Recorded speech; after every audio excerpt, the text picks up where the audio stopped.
स्त्री म्हणजे वास्तव्य, स्त्री म्हणजे कर्तव्य, स्त्री म्हणजे वात्सल्य, स्त्री म्हणजे मांगल्य आणि स्त्री म्हणजेच मातृत्व अशी प्रेरणास्थान सावित्रीबाई फुले यांना मी अभिवादन करते. जिच्या पोटी मी जन्म घेतला अशा आईस मी नतमस्तक होते. नमस्कार, मी हर्षिता महेश कांगडे, मी आता 7वी मध्ये शिकते. आज या ठिकाणी जागतिक महिला दिनाच्या तुम्हा सर्वांना हार्दिक हार्दिक शुभेच्छा. आज मी जागतिक महिला दिन या माझे मनोगत याबाबत माझे मनोगत व्यक्त करण्यासाठी इथे उभे आहे. महिला दिवस आपण 8 मार्च रोजी महिलांच्या सामाजिक, आर्थिक आणि सांस्कृतिक आणि राजकीय कार्यांचा गौरव करण्यासाठी हा पण दिवस साजरा केला जातो.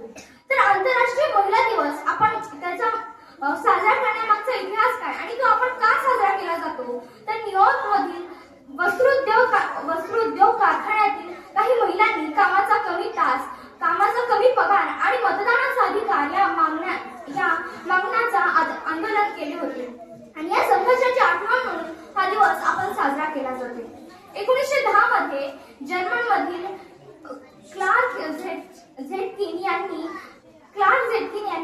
महिला दिन साजरा करण्याची कल्पना मांडली होती, कारण यामुळे महिलांच्या हक्काला एक जागतिक व्यासपीठ मिळेल. संयुक्त राष्ट्राने 1975 रोजी महिला दिन अधिकृतपणे 8 मार्च या दिवशी महिला दिन साजरा करण्याची सुरुवात केली. या दिवशी आपण महिलांचं कर्तृत्व आणि संघर्षाचे आपण गौरव करतो. महिला ही कुटुंबाची एक आधारस्तंभ आहे. एक यशस्वी पुरुषामागे एका स्त्रीचा हात असतोच अशी आपण भरपूर उदाहरणे पाहिली आहेत. सावित्रीबाई फुले यांनी मुलींची पहिली शाळा सुरू केली. मेरी कोम, पी.व्ही. सिंधू, कल्पना चावला अशा अनेक महिलांनी आपल्या भारताचे नाव उंचावले आहे. आपल्या भारताचे नाव त्यांनी आपले नाव कमवले आहे. अशा आपण महिलांचा आदर करणे जरुरीचे आहे. मुलींना शिक्षण देणे हे जबाबदारीचे आहे. मी एक महिला दिनाविषयी एक कविता सादर करणार आहे आणि त्या कवितेचे नाव आहे स्त्रीचे अस्तित्व. तुझं आयुष्य हे तुलाच घडवायचंय, सखे तुझ्या आयुष्याचा शिल्पकार तुलाच व्हायचंय. तुझं आयुष्य हे तुलाच घडवायचंय, सखे तुझ्या आयुष्याचा शिल्पकार तुलाच व्हायचंय. तुझ्यात आहे जीवन निर्मितीची क्षमता, तू म्हणजे मूर्तिमंत वात्सल्य आणि ममता. तुझ्यात आहे जीवन निर्मितीची क्षमता, तू म्हणजे मूर्तिमंत वात्सल्य आणि ममता. कधीतरी तुला तुझ्यासाठीच जगायचंय, सखे तुझ्या आयुष्याचा शिल्पकार तुलाच व्हायचंय. चाकोरीतून बाहेर पडून तुलाही उंच उडायचंय, सखे तुझ्या आयुष्याचा शिल्पकार तुलाच व्हायचंय. सखे तुझ्या आयुष्याचा शिल्पकार तुलाच व्हायचंय.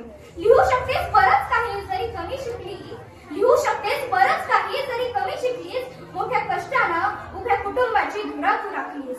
तुझ्यावरील अन्यायाविरुद्ध तुलाच उभं राहायचंय, सखे तुझ्या आयुष्याचा शिल्पकार तुलाच व्हायचंय. संस्काराचे बीज तू तुझ्या मुलांमध्ये पेरलंय, काय चांगलं काय वाईट हे अचूक हेरलंय. इतरांचं भविष्य घडवताना तुझं हे भविष्य घडवायचंय, सखे तुझ्या आयुष्याचा शिल्पकार तुलाच व्हायचंय. सखे तुझ्या आयुष्याचा शिल्पकार तुलाच व्हायचंय. जाता जाता मी एवढंच म्हणेन, जिथे स्त्रीचा सन्मान होतो तिथे दैवत्व नांदते.